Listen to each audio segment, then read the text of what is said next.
better, and it's officially the most watched show on Apple TV history.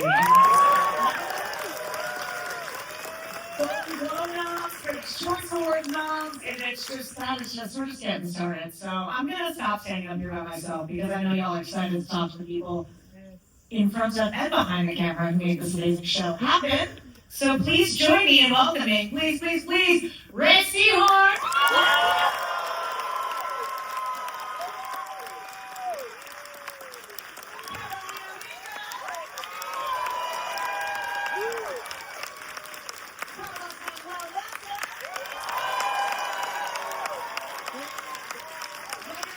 Producer Alison Tatlok.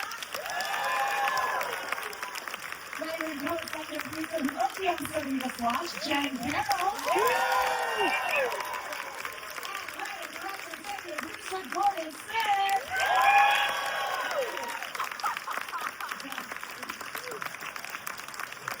That's just glorious. Well, maybe we'll just first. I don't know. I just walked The wires are crossed. There we go. Look at that. Okay. I think I want to start by acknowledging Gord's shirt down there. Glorious. Yes, this is a reference to the criminally underwatched show Joe Pera Talks With You. If you haven't seen it, it's both funny, beautiful, and very kind. Awesome. Well, despite you being drunk and high, I'm still going to ask you some questions. First of all, I just want to reiterate the points I just made and restate a heartfelt congratulations for how the show's been received and the nominations. Congratulations to you. What has just kind of going online here, Ray? I mean, what has that perception meant to you? Do you try to tune it out? I mean, I don't read the reviews. I asked my wonderful publicist and my partner Graham to give me the summary just so we were all in London doing a press junket when it came out, and we had to go back into a press junket in the morning. I didn't want to be surprised by a room full of people saying hi. So they told me like it was received well, and I've caught wind of the Apple stuff and the Rotten Tomato stuff and all that. First, it's just a huge relief. It's just because we worked so hard on it and we loved it and blood, sweat, and tears into it. But then for this to just keep rolling and hear the reception from fans and critics and family and friends, journalists, the conversations it's inspiring in them, and the discourse it's enabling, and that's just been like so gratifying on top of all of that. And I'm lying if I didn't say nominations are fun. They're very fun.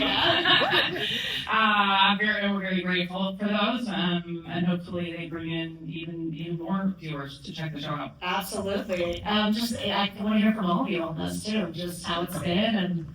I think it's been it's incredible that people are enjoying the show, and like what Ray said, you do something and you put so much heart and soul into it, and you hope that people enjoy it, and to see them enjoying it so much, it's incredible. The conversations are starting for everyone and people's interpretation of the show and what it means to them, and we had so many banters on set about what the show meant to each of us, our own interpretation. It was so much fun. So yeah, it's been pretty special. Yes. For And me, it's my first journey going through that, so this has been really, having a show that gets nominated and that, it's pretty wild. It is. Yeah. It's completely new to me. This is a context that I don't know about. So I had to ask someone to explain to me how Rotten Tomatoes works. Wait a minute, what is that 100% thing? And they explain to me, and it's so it's beautiful, it's overwhelming, and yes, the fact that it ignites so many conversations and debates, and has it sets people in motion. That's beautiful about a work of art. I guess if you don't know what Rotten Tomatoes is and you're told 100% Rotten Tomatoes, that Yes, yeah. Right. Right. I asked with hesitation. Yeah. Great news, lots of Rotten Tomatoes. It was kind of an interesting reaction. Were you like, that's a good thing, or were you like, is that a bad thing? I asked with hesitation. And I can say from the writer point of view, we were so excited working on the show, and we also were aware that it was a big swing and a weird world that we were creating. So it has been genuinely thrilling and also surprising in the way that it's like if you're throwing a super weird party and you're like, we love it. We love our party, but will other people get it? Will other people like it? And then to find that you have, sort of partners in the world who like the same kind of thing that you like is incredibly gratifying. So we're so grateful. I think the only hint that we had that maybe the show was going to work was that when we were on set and when we were in casting and when we were in post, every single member of the crew wanted to talk about the premise the whole time. And then a crew is a microcosm of the real world. You've got the drivers, you've got the grips, the electrics, you have people from all walks of life and from all different backgrounds, and on this show from all over the world. And everybody would come up to us, to the writers, to Vince, to the cast, and be like, I think this is what's going to happen next. And they would constantly be engaging, be emailing us at 4 in the morning, like, I think that the people in the background should be doing this. They should be carrying these boxes and taking these things out of the houses. And they were all so creatively engaged. We thought, if this is what the crew is like, then maybe the audience will be like this too. Oh, cool. And they did have theories. Sometimes I'm like, man, don't say that yet. I'm not ready to divulge. Of course, it's gratifying, but as the glass half empty kind of person here, I think there's a lot of pressure now. We were kind of making this show for years at this point, going, I don't know, man, maybe people will like it, but we're just trying to make the best show that we can, that we believed in with a story that we thought was good. And now that the writers are back in the room for season 2, and it's like, oh, okay, now what do we do? How do we do this? So it's a little bit more observed. I think we were for the last 3 years of working on this. Yeah. Does anyone have a favorite fan theory that they have, or that they're willing to share? There's been some good ones. We avoid answers. Yeah, most of us are here right now too thin skin to deep dive into that. And we are being told there's a lot of very interesting fan theories. We do enjoy the interpretations. Yes. Yes. We're very excited that people are wondering, is this a metaphor for grief? Is this a metaphor for AI? Is this about social media? Is this a political metaphor? All of that we love and we appreciate, and we say yes. Yes.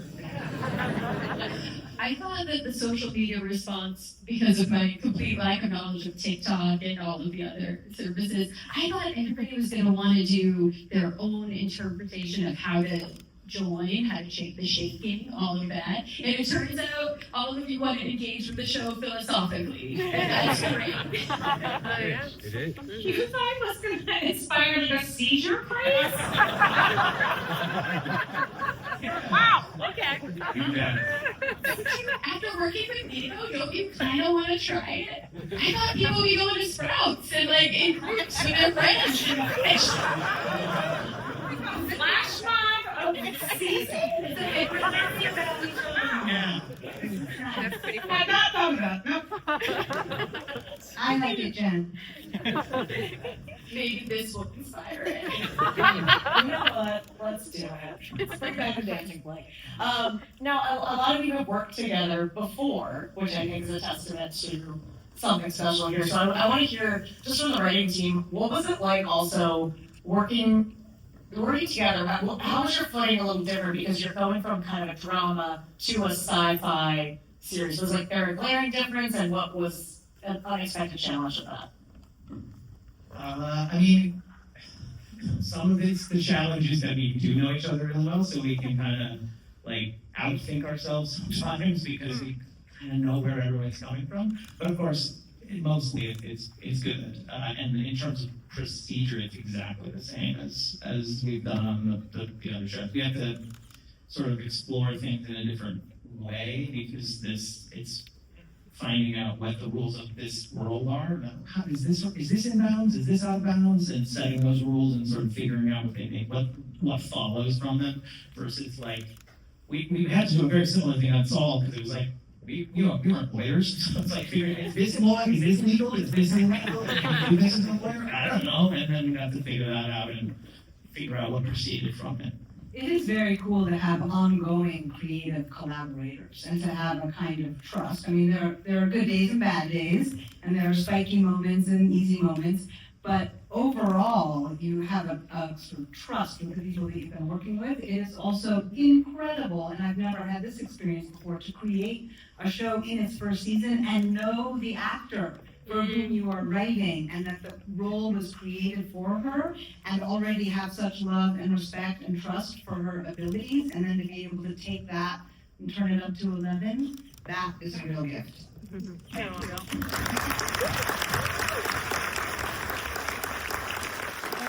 Seehorn, that cameo role created for you, what does that mean to you? And then also just returning to work with these folks, working with Vince, I mean, what were the conversations about doing a new show?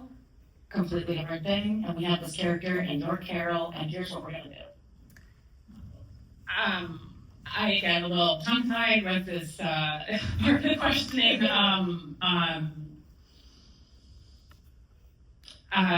This entire group of people, all of these writers, specifically wanting to work with me again, and having, I think, one of the best all-time writers ever say that I would like to create a role for you is, I'm still catching up to that. I'm still trying to accept that, even though I shot the whole thing. So I'm pretty certain it happened.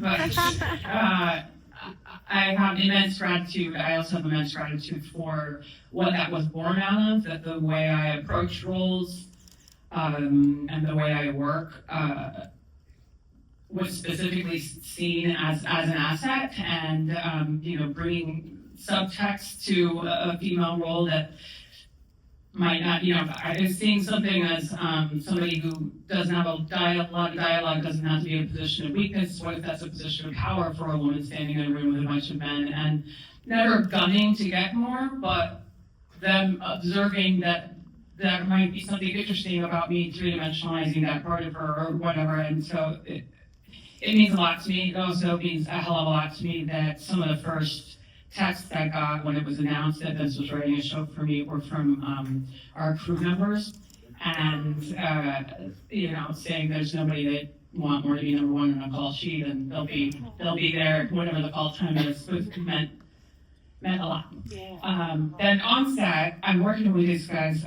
It's the whole reason I got to the phone call where Vince said he wrote something for me is because I was calling every single one of them saying, hey, I'm fortunate enough that I'm going in for meetings now on other shows and other possible series that I've joined at, but wherever you guys go, I will go. It's that incredible to set. The writing is that, intensely high level, and then also the environment that is very challenging. What they're asking of you is also very empowering, because instead of a work environment where many of us have been in, that you constantly feel like you're trying to prove why you belong there, you're met with a lot of energy that's, well, I think you're brilliant, of course, and they believe in you more than you do sometimes, and you kind of want to meet the expectation rather than feeling like you need to dance faster because they're shooting at your feet.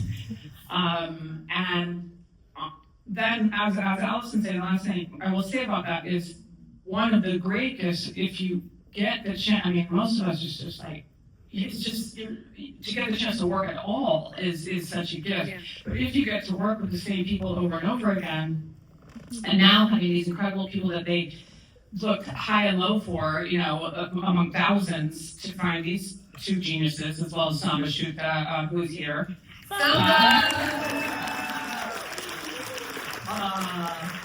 And the national treasure named Miriam Short, who I now with my wife. they're cut from the same cloth. They're cast in a way because they see their work ethic too. They see the way they come into character.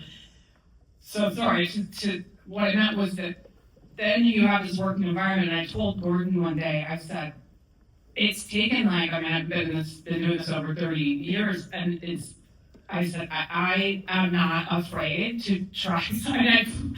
I'm trying to be great every day, but to not be terrified to fail because you have an idea and I'm just going to try this and it may or may not work, which is the only way you're going to not be mediocre is if you do take big swings. And I'm not scared that everyone's going to be like, oh, we made a mistake. We thought she could act. And instead it's just yeah, that doesn't work. Let's just move on. And then I'll do an idea that Jenn has, or an idea that Gordon has, or an idea that Vince has. And it's the best idea wins. And everybody, they make me feel like I didn't just win the lottery, that I might be value added. And that's an incredible thing. I love that.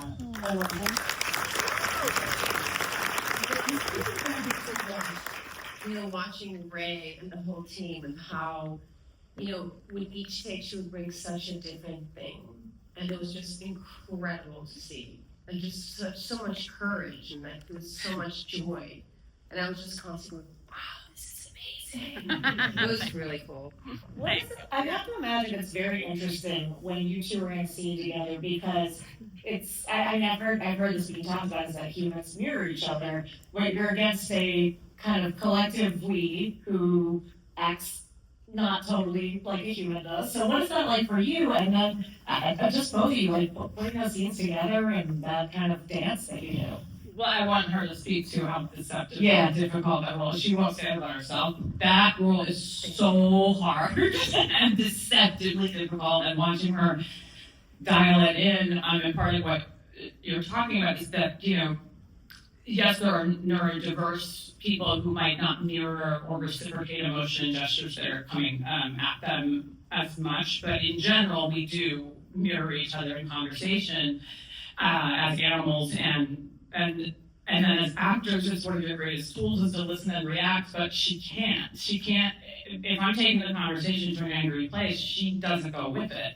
If I'm crying, and Karolina is such an empath, an empathetic person, that she would start tearing up if I was playing extremely upset, but her character can't, and yet she can't be a robot. She's not high on Valium. She's not not compassionate at all. She's thinking, she's sentient. Yep. They're evolving, they're gaining new intelligence. You watching the show, they go from not being able to tell that I'm being sarcastic about a grenade to making a joke about an orgy with Carol, and where she sees where they all sleep, huh? That comes later.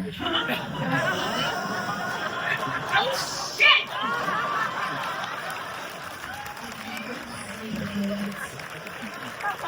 Horrible at this. I should have never been a script. Somebody's already I don't asking. remember that. You're made for the orgy scene. She wrote that. No, it isn't an orgy scene. There is an orgy scene. And we joke about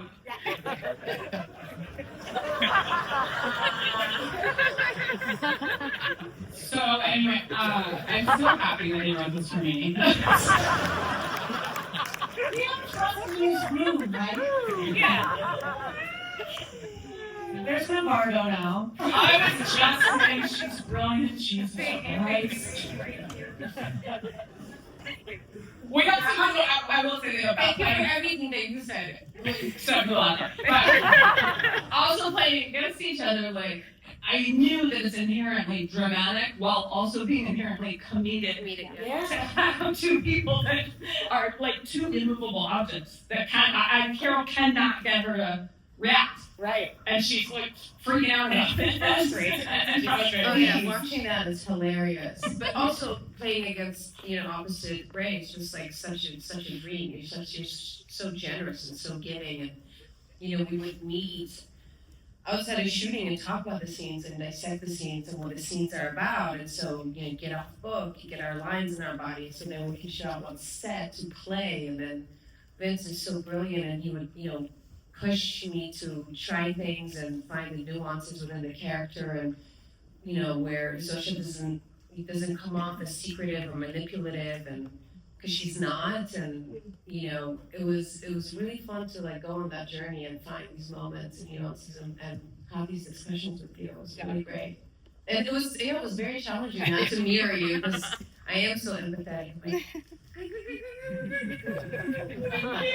it's okay.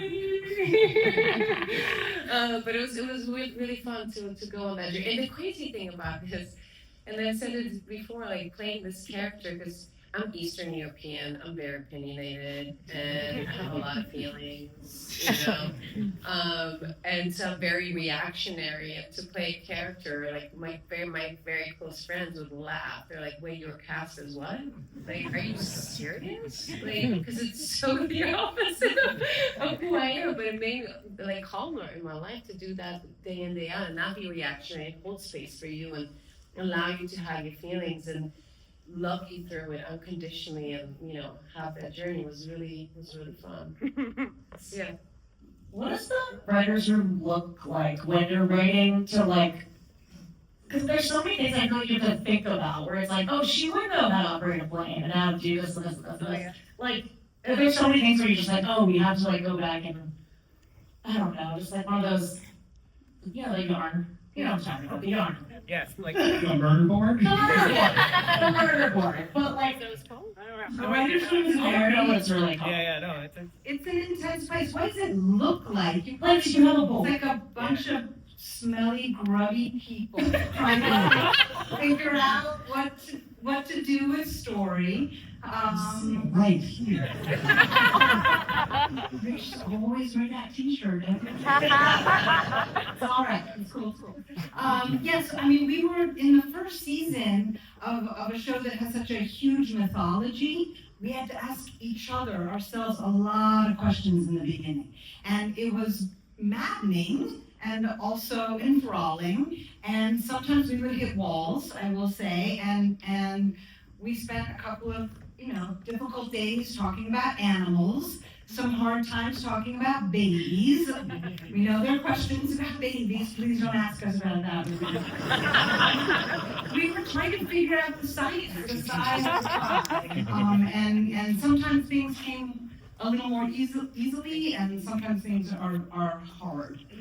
To your earlier point, Ash, we all knew each other coming in. You know, a lot of us had worked together on Better Call Saul for many years. Courtney and I went back with Vince, so since Breaking Bad, and Farrah, who wrote Episode 106, who is here, who is an incredible writer, has known Vince for a decade or more in the feature space. So we have a very democratic and open, trusting writers room, and that was the reason that I felt comfortable joining it in the first place. I was so terrified to talk to Vince about those aspirations of mine because I didn't write on the other shows that we worked on, but I knew that I was going to be walking into a safe place with a bunch of my best friends, and I would have the freedom to be able to pitch the craziest ideas of this weird show and not get shot down. We'll entertain pretty much any idea just to see what interesting thing comes out of it. And our partners at Sony allowed us to have this incredible mini room, the three of us and Vince and our friend Tom Schaus did right after Saul wrapped, just so we can talk about the rules of the world and what possibilities were up to the show before we had to go brick by brick episodically after Apple bought it. And just to brag about Jenn for a moment, what she's describing is actually very unusual. She went from being a non-writing producer, which she still is executive producer, to also being a writer-producer in the room, which is pretty unusual and very impressive. Alison also has two jobs, both three. She's writer and executive producer, and she's my hype woman. And the mother. But we do, I mean, it is safe. We try and make it safer than we can. It's just, you know, we will hear different ideas. But we butt up against some of the questions, like Alison was saying, that everybody would about this sort of premise. And sometimes those arguments or like disagreements about what's moral, what's not moral, what would happen, what would you do, what would I do, what would someone else do?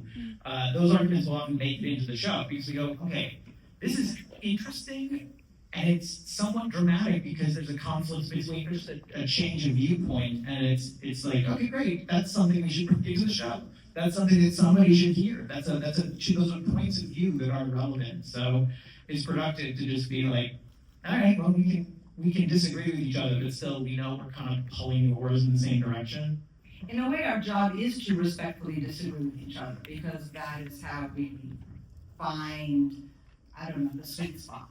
There was a day a week or two ago, we were in the writers' room for season 2, and Vince put forward a hypothetical and said, do you guys think, it was a yes or no question. And in the same moment, after Vince asked the question, Gordon and I each yelled yes and no, and completely 100% convinced that we were both right. And Vince just laughed and said, I'm so glad, this means it's working. Oh, that's so brilliant. Yeah, that makes sense. And while these characters are having this discussion, Manusis is going through the Darian Gap, which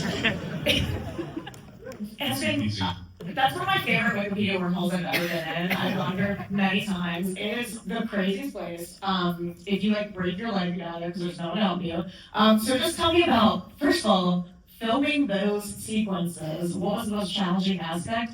And also, I'll get to this, but I'm just so excited to learn more about this character.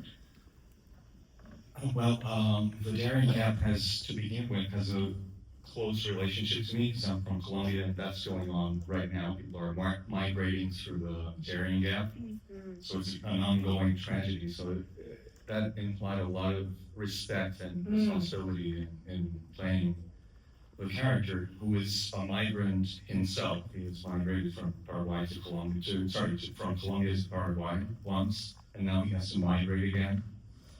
I have to say it wasn't dangerous because I was taken care of, and safety was always first, apart from the fake smelt stones that I was exploring all the time. Sorry.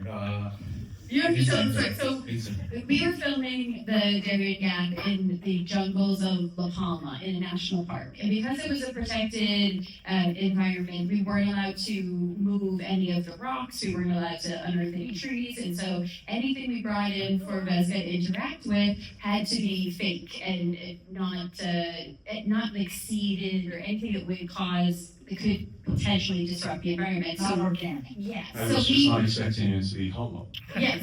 So we brought in all these styrofoam rocks that were painted beautifully and looked like real rocks. So real that I thought it was a solid rock. Yes. And Vesga gets 100% when he is performing, and so you were launching yourself off the Shungapong, and you launched yourself directly into this giant rock that was in front of you. I went through it. And we were recording, and so it was on the gag. Expecting to see that. I would love to see that. So, it had a special challenge because he has so few lines, very few lines. And sometimes we would talk about it with Adam, and he would say it's a mantra, it's like a litany. Adam Bernstein, who directed. Such an amazing guy. Oh my God. So much fun to work with. And sometimes we would try to find ways of it not sounding like it was a robot or a recording going over it. And I remember an exercise, training actors exercise in which you have two volunteers and you tell them a scene. You're going to play a questioning scene in a police station. You're the policeman, you're the alleged thief or whatever, but you can only say the lyrics to Mary Had a Little Lamb. And you have to play the scene with the intention, but only saying the lyrics to the song. And I remember that exercise for that scene, to find ways of finding new colors and finding new intention for it. Should we do that to answer the rest of the questions? But just keep the right tone. There's every question. Let's do it. All Yes. do that. Well, Mary had a little laugh.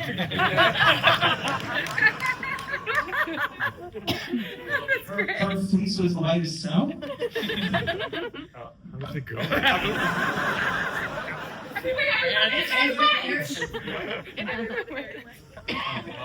Mary had a little lamb. Mary went. There we go. Cash help. I was like, I don't know the second person. Just that part. I don't. Mary had a little lamb. Mary had a little lamb. This place was no. I feel like we all need a Don't Ask Me shirt, you know?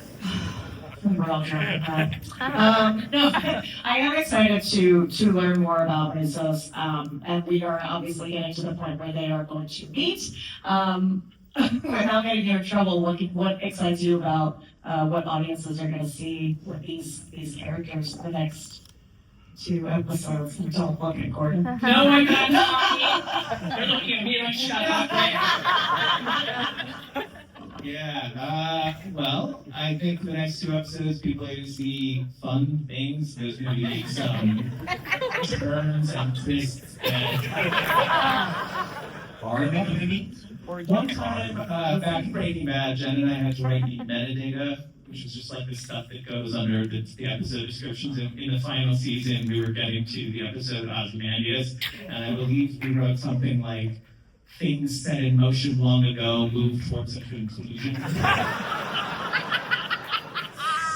So I think that's some stuff that I'm going to see next time.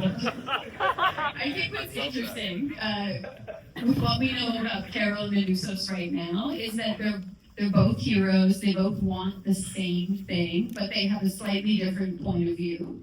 And so I'm very excited to see places where that overlaps and places where that potentially has conflict. I will say, I don't know if this is intentional, but when he's repeating his phrase, it reminded me of, my name is Inigo Montoya, you killed my father. Guess I what know else what you're is on gonna the say. gag reel? I know what you're going to say to me. Go ahead. I'm an awful person because as soon as he told me, like, I keep almost saying my name is so that's right. The line, rest in Yeah, peace. shouts around Yeah. But I said, oh, you will. And he goes, don't say that. And I go, you're going to. You're definitely going to. No, he was afraid that he would say it. I got that. He go on and say, he will.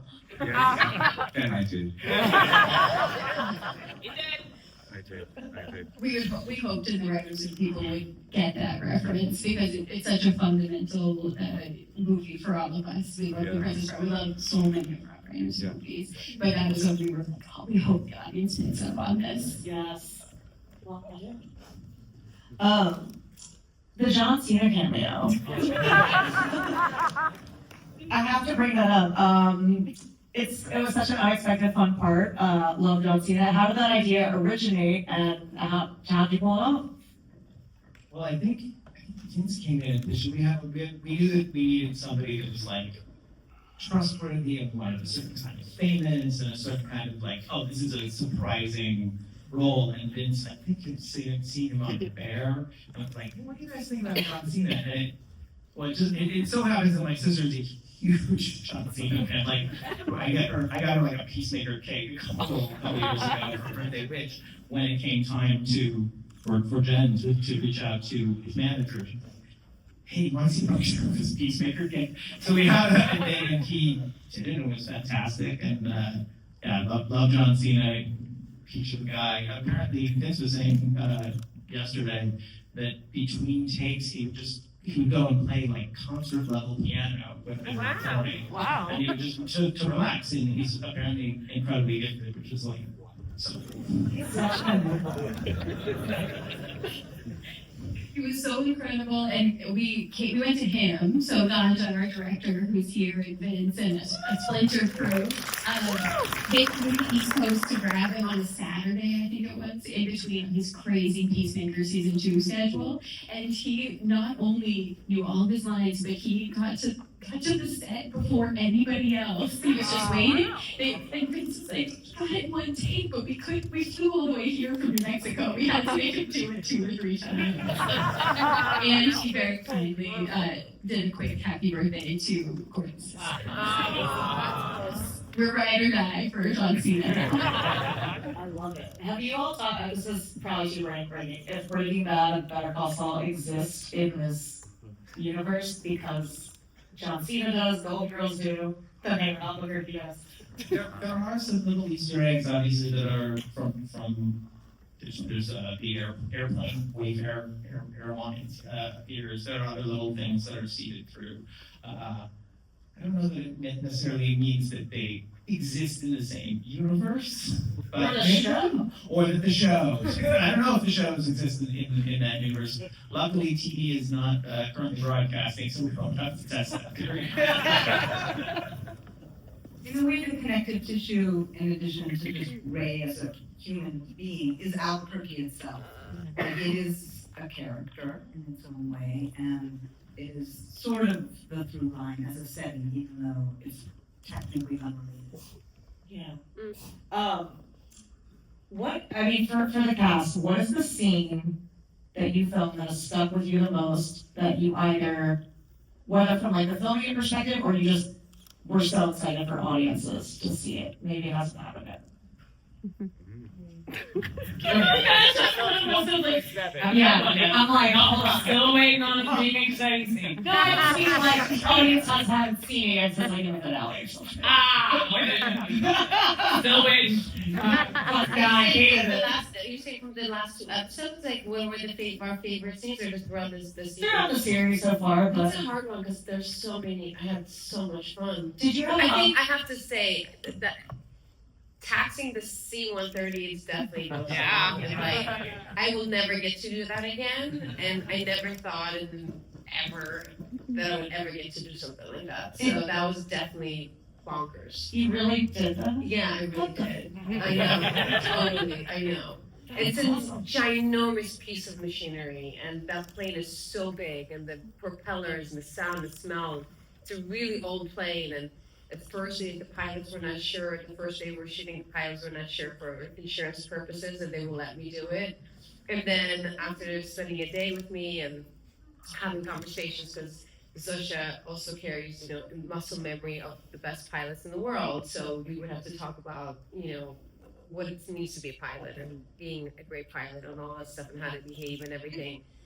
And so after the day of rehearsing with them, they said, you know what? I think she can do it. I think she can actually taxi the C-130. And I did the next day at the Albuquerque airport, which is so wild. Wow. And it's a tiny little, it's not, and you see it in episode 2, it's a wheel that you move around, and you have these pedals that are just, stop and go, and brakes, and you just move it around, and the plane turns, and you go.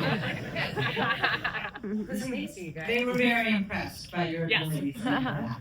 Which is wild. I'm like, I can't believe I got to do that. There's so many things on the show that I got to do that are just mind blowing. But you know how to use an excavator, don't you? You guys, I was very popular with my kids. It was awesome. It's so much fun. I highly recommend it, you guys. If you haven't tried it, please go play with excavators. I would recommend trying to dig a grave with just a shovel by yourself. It doesn't work out well. I think Gordon and I would definitely say that laying the paper is just one of the most. I think that was excruciating. It was so much work. That whole episode was just like, this was an opportunity where I could be like, okay, Ray, I don't know what we're gonna do. Just like, I could rely on you to be like, I'm not sure what the shape of this scene is, because you'd have to make laying the paper down, have an emotional journey. Yes. And there's times where I'm like, I can figure out the shots, but like, what level are we at? What do we want to try here? And you'd always be like, all right, let's try this. And okay, maybe was that too much sad? Was that too much sweating? What do we want to be here? And then we could kind of find it. But I mean, the big thing that the show does, that Vince and these writers have always done in the other shows, as well, is first of all, assume the intelligence of the audience, which I think is part of why his fan base is so loyal, because you're not being spoon-fed, you're not being spoken down to. And then he takes these wild swings in this one, he's definitely doing with genre as well, but he has in the other ones, but then also tone. You can be, and so we did lots of takes finding scenes together where it's like, how comedic can this moment be while still supporting how dark this moment is, and still live in the same show.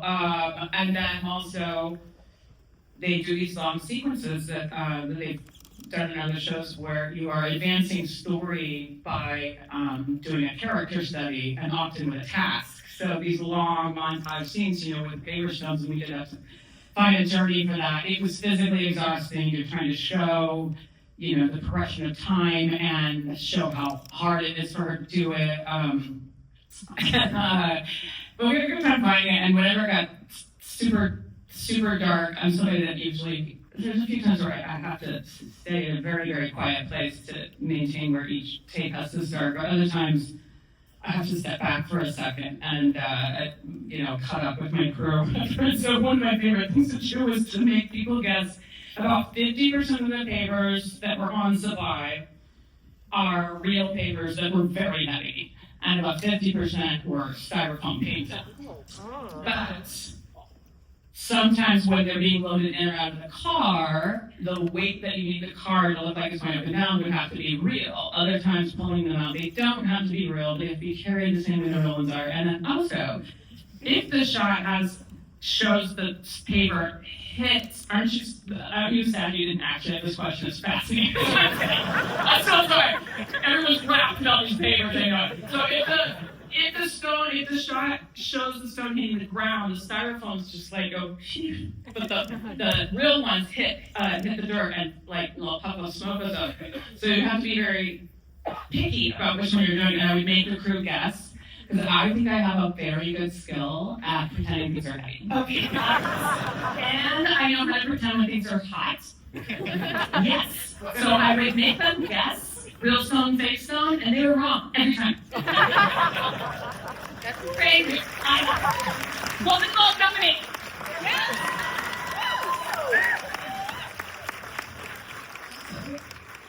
Trying to convince Ray as we were shooting that to let her stunt double do any of the carrying of the fake or the real, just to give you a second out of 100 feet. You wouldn't do it. It was very hot.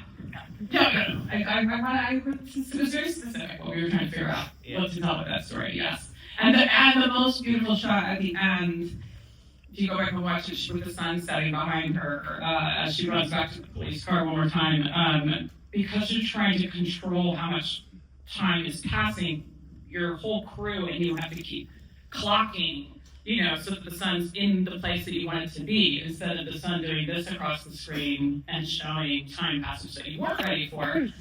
So when we wanted this sunset, and we're like, we can grab it right before it goes down, it's gonna be a beautiful shot. By then, the entire period, the car was way across that back lot, not anywhere near where it was, and the whole crew and I just booking ass trying to get over to where it is, and we got 2 takes of it, and it was beautiful. Yeah, we used a lot of time on the dissolve, the big highlighters, just filling in space, and Paul, our DP, was incredible. Like, no, man, you got plenty of time. Okay, it's my terrible Paul, but so good. He's like, no, it's fine. And then suddenly the sun is getting where we wanted it. He's like, oh, we gotta move. What are you doing? You said I had time. And, we just had to drive the car. It's a very long lens, so we had to drive the car way out into the fields. Oh wow. As we come to a close here, we have 2 episodes left, I believe. Does anyone want to take the reins on what audiences can expect from these last 2 episodes? Let's move on to intro. You guys go. Did I dodge this question? No. I think we can expect. A truly at the end of 7, right? We have Zasha returning, so I think we can expect some development tonight and seeing what 40 days alone and a somewhat diminished capability for Carol at this point is going to mean when she's face to face with Zasha again. So I think there's going to be some development. Obviously, we all know about the orgy, so. Beyond that, past that point, it does seem like I mean, my hope is that Usos didn't just die off screen, but who knows? Maybe he's died, maybe that's the way that it ends. That would be a walk. That would be a wonderful, what a twist. Well, thank you all so much. I cannot wait to hear lots of. Thank you all for coming out.